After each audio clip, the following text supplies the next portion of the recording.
Дайны дэлхийн байгаль орчны санхүүжилттэй тогтвортой хотуудын өрнөлөө хөтөлбөрийн хүрээнд Улаанбаатар, Дархан, Эрдэнэтэд Монголын хүртээмжтэй ногоон хотууд төсөөлөх хэрэгжиж эхлэх гэж байна.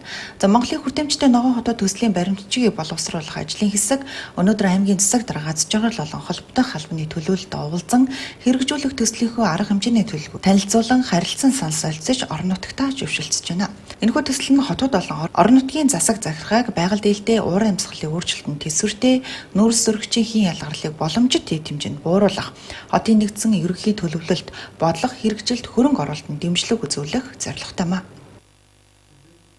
Тэгээд одоо эх 5 жилийн хугацаанд Дархан хотод мэдээж энэ үндсэн 8 чиглэлд буюу одоо хогны одоо чиглэлээр, хүнсний чиглэлээр, за мөн одоо нийтийн тээврийн чиглэлээр, за мөн одоо хүнсний лабораторийн чиглэлээр гэдэг нийтдээ 8 гол чухал гэсэн саналуудаа Дархан хот маань өгсөн. Энэ дээр бас одоо төслүүдээ хэрэгжүүлнэ. За нийтдээ нэг